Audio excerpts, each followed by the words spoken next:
Campus front of India ने आज से detox education report Hindutva hegemony campaign शुरू किया है। इस पर बात करने के लिए इस समय हमारे साथ मौजूद है कैंपस फ्रंट ऑफ इंडिया के नेशनल प्रेसिडेंट एमएस साजिद साहब। एमएस साजिद, ये बताइए कि ये कैंपेन क्यों आपने शुरू किया? अभी हमारा एजुकेशनल इंस्टीट्यूशन में और पूरा एजुकेशन सिस्टम में 2014 के बाद मतलब बीजेपी गवर्नमेंट पावर में आने के बाद बहुत बड़ा टॉक्सिफिकेशन चल रहा है। पोल्यूशन गुस्सा करने के लिए कोशिश कर रहे हैं कि हमारा टेक्स्ट बुक से बहुत सारे इलॉजिकल थिंग्स इंक्लूड करने के लिए ये लोग कोशिश कर रहे हैं। उसी में इंक्लूडेड है कि हम समझ रहे हैं कि एनईपी नेशनल एजुकेशन पॉलिसी उसी का एक स्टेप है। उसमें ये एक्चुअली ये गवर्नमेंट बीजेपी गवर्नमेंट का मतलब यही है कि ये आरएसएस का एक प्रोजेक्ट है एजुकेशन का। हमारा देश एक कॉन्स्टिट्यूशनल रिपब्लिक कन्वर्ट एक हिंदुत्व स्टेट राष्ट्र बनाने के लिए वो लोग कोशिश कर रहे हैं। वैसा एक इसमें एक हिंदुत्व का एक प्रोजेक्ट भी आरएसएस का एक प्रोजेक्ट भी है एजुकेशन इंस्टीट्यूशन रिलेटेड। तो वो प्रोजेक्ट इम्प्लीमेंट करने के लिए बीजेपी गवर्नमेंट ट्राई कर रहा है। इसीलिए टेक्स्ट बुक्स मॉडिफिकेशन वगैरह चल रहा है। एनईपी वगैरह इम्प्लीमेंट करने के लिए कोशिश कर रहे हैं। जो पुराना अनसाइंटिफिक थिंग्स इसी में इंक्लूड करने के लिए लोग कोशिश कर रहे हैं। ये चीज़ सामने लोगों को सामने दिखाने के लिए एक committed organisation campus front of India आगे आ रहे हैं कि हमारा एजुकेशन में जितना भी टॉक्सिफिकेशन चीज़ है वो सब डिटॉक्स करना है, मतलब डिपोल्यूट करना है, डिटॉक्स एजुकेशन। दैट्स वाई हम ऐसा एक मुद्दा इधर ले रहे हैं। और हिंदुत्व हेजमनी को फोर्सफुली इम्प्लीमेंट करने के लिए हमारे एजुकेशन इंस्टीट्यूशंस को यूज़ नहीं करना, मत करो, वो हमारा डिमांड है।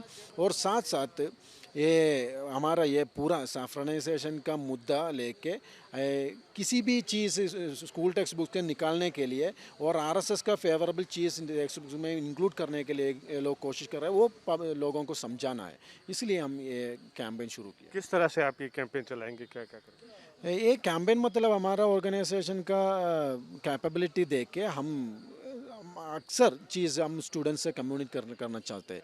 मतलब हमारा देश अभी एक सबसे बड़ा खतरनाक में है अंडर दिस बीजेपी गवर्नमेंट। ये हम टेक्स्ट बुक्स में क्या क्या चल रहे हैं, सैफ्रनाइजेशन क्या क्या है, टॉक्सिफिकेशन अभी क्या चल रहा है, ये सब पूरा स्टूडेंट्स के सामने आके हम बताएंगे। हमारा देश क्या है, सेकुलर एजुकेशन चाहिए, कॉन्स्टिट्यूशन बेस्ड एजुकेशन चाहिए, वो हमारा कॉन्स्टिट्यूशन का मुद्दा है। ये स्टूडेंट्स से हम कम्युनिकेट करेंगे, उसके लिए प्रोग्राम रहेगा। और पब्लिक से हम बात करेंगे, पब्लिक में ये मुद्दा हम लेके आएंगे और मीडिया में चर्चा बनाने के लिए कोशिश करेंगे और सेमिनार वगैरह करेंगे। ऐसा अलग अलग प्रोग्राम करके ये एक इशू पब्लिक अवेयरनेस बनाने के लिए हम कोशिश करेंगे। और गवर्नमेंट से हम डिमांड करेंगे government should be a secular institution. Government religious के जैसा काम नहीं करना है, वो गवर्नमेंट पब्लिक पॉलिटिकल इंस्टीट्यूशन जैसा सेकुलर बना के काम करना है, वो हमारा डिमांड है। लेकिन सीएफआई पे आरोप हमेशा लग रहे हैं कि आप पीएफआई की स्टूडेंट विंग है, पॉपुलर फ्रंट ऑफ इंडिया की स्टूडेंट विंग सीएफआई है। देखिए, कैंपस फ्रंट ऑफ इंडिया एक कॉन्स्टिट्यूशन के मुताबिक हमारा सेकुलर हितों स्टूडेंट्स के समझाने के लिए और स्टूडेंट्स इशू आगे आने के लिए काम करने वाला ऑर्गेनाइजेशन है। बहुत सालों से हमारे ऊपर अलग अलग इल्ज़ामात, ये सब बेसलेस इल्ज़ामात लगाया है। उसी में आया है हम टेररिस्ट ऑर्गेनाइजेशन है, रेडिकल ऑर्गेनाइजेशन जैसा। ये सब कहाँ से आ रहे हैं हम देखना है, वो बीजेपी आरएसएस से लेके आ रहे हैं। क्योंकि हम कैंपस में बीजेपी आरएसएस का फैसिस्ट एजेंडा निकालने के, एक्सपोज करने के लिए। क्या पीएफआई से आप जुड़े हैं? नहीं, ये बोल रहा हूँ मैं, उसी का रिप्लाई दे रहा हूँ। हम किसी ऑर्गेनाइजेशन से, उसका विंग नहीं है, उसका मदर ऑर्गेनाइजेशन जैसा हमारा काम नहीं है। हम एक इंडिपेंडेंट ऑर्गेनाइजेशन, हमारा अलग अलग बॉडी है, उसी में हमारा प्रोग्राम वगैरह हम डिस्कस करेंगे, उसी को इम्प्लीमेंट करने के लिए हमारा वेज हम निकाल रहे हैं। किसी भी ऑर्गेनाइजेशन से हम ऐसा मदर चाइल्ड जैसा रिलेशनशिप नहीं है। लेकिन अलग अलग ऑर्गेनाइजेशन से हमारा ताल्लुक़ रहेगा। वो एक इंडिया में अभी का हालत में वो मजबूरी है, क्योंकि हमारा इंडिया के फैसिस्ट क्लचेस में है। वो निकालने के लिए डिफरेंट रिलीजियस और नॉन रिलीजियस ऑर्गेनाइजेशन के साथ रिलेशनशिप बनाना बहुत ज़रूरी है। नहीं तो हमको ये फैसिस्ट गवर्नमेंट, ये आरएसएस का ये क्लचेस से देश को बाहर आना बहुत मुश्किल रहेगा। तो पीएफआई से भी ताल्लुक है? नहीं, पीएफआई से भी हमको क्या क्या लीगल ताल्लुक है वो हम करेंगे, उसमें कोई प्रॉब्लम हम नहीं देख रहे। सब ऑर्गेनाइजेशन से हम ताल्लुक रहेंगे, सब ऑर्गेनाइजेशन से काम करेंगे, प्लेटफॉर्म शेयर करेंगे, वो प्रॉब्लम नहीं है। लीगल चीज़ क्या क्या कर सकते हैं वो हम करेंगे। इस बार जो है कर्नाटका में एक और मुद्दा उठा है। कर्नाटका के जो शिक्षा मंत्री है उन्होंने कहा कि जिन स्कूल्स में गणेश चतुर्थी मनाई जाती है वहाँ पे मनाने की इजाज़त फिर से देगी, लेकिन सीएफए ने सबसे पहला इसका विरोध किया था। ट्वीट आप लोगों ने किए थे कि क्यों इसकी इजाज़त दी जा रही है, जब हिजाब के वक्त कहा गया कि धार्मिक परंपराओं को स्कूलों में इजाज़त नहीं दी जाएगी, तो गणेश चतुर्थी को क्यों इजाज़त दी? नहीं सुनिए, हम इसी में हमारा स्टैंड है ये, एक मिनिस्टर ऐसा एक स्टेटमेंट नहीं देना था, क्योंकि मिनिस्टर लोगों ने मिनिस्टर को सेलेक्ट किया है हमारा देश को ये रिलीजियस से बाहर, मतलब पॉलिटिकल लेवल पे अप्रोच करके पूरा लोगों को irrespective of the religious belief development लाने के लिए एक मिनिस्टर कोशिश करना है। एजुकेशन मिनिस्टर का काम है एजुकेशन कैसे डेवलप करना है, स्टूडेंट्स का एजुकेशन फैसिलिटी सुविधा बनाने के लिए क्या क्या कर सकते हैं उसी के बारे में सोचना है। ये रिलीजियस चीज़ और सेलिब्रेशन गणेश चतुर्थी वगैरह वगैरह लेके ये स्टूडेंट्स के बीच में पोलराइजेशन बनाने के लिए नहीं सोचना है। वो लोग सोचना है एजुकेशन कैसे डेवलप कर सकते हैं, लोगों का फैसिलिटीज़, स्टूडेंट्स का फैसिलिटीज़, कॉलेज फैसिलिटीज़, बजट कैसे बनाएंगे, ये सब चीज़ के ऊपर सोचना है। लेकिन अनफॉर्चुनेटली नागेश ऐसा स्टेटमेंट दिया है, वो उनका ओथ के ख़िलाफ़ है, वो जो किया उसके ख़िलाफ़ अभी काम कर रहे हैं। इसलिए हम बोल रहे हैं ऐसा कमेंट से पॉलिटिकल लीडर्स बाहर जाना है।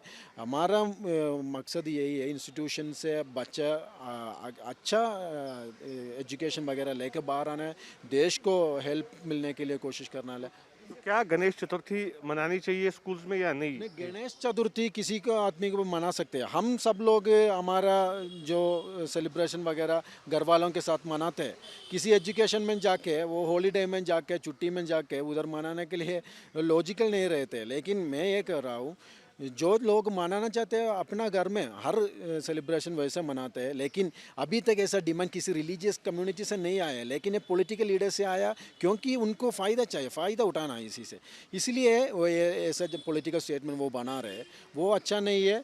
लोग मनाने के लिए, हिंदू लोग भी इतने इंटरेस्ट नहीं है इंस्टीट्यूशन में मनाने के लिए, वो लोग को अलग तरीका रहेगा। और हमारा ये डिमांड यही है, इंस्टीट्यूशन, एजुकेशनल इंस्टीट्यूशंस ऐसा रिलीजियस सेलिब्रेशन मनाने के लिए आगे नहीं आना है। वो क्योंकि ये सेलिब्रेशन बोलेंगे तो बहुत सारे चीज़ उसी में है, वो उसका कॉन्टेक्स्ट अलग है, वो नहीं आना है। वक्फ बोर्ड के हो या फिर क्रिश्चियन एसोसिएशन हो, उन्होंने कहा कि अगर गणेश चतुर्थी को मनाने की इजाज़त दी जाए तो फिर बाकी धर्मों के फेस्टिवल्स को भी मनाने की इजाज़त दी जाए। आप मानते हैं कि ये होना चाहिए? नहीं, वही है, वही मैंने बोला, ये पोलराइजेशन के लिए नागेश एक चीज़ ड्रॉप किया है, उसी में सब लोग आके पकड़ रहे हैं। यही नागेश जैसा, बीजेपी जैसा, आरएसएस जैसे लोगों को चाहिए, लोगों को रिलीजियस चीज़ों के ऊपर डिबेट करना है, पोलराइज करना है, तो ये शुरू हो रहा है। तो ये नहीं होना है।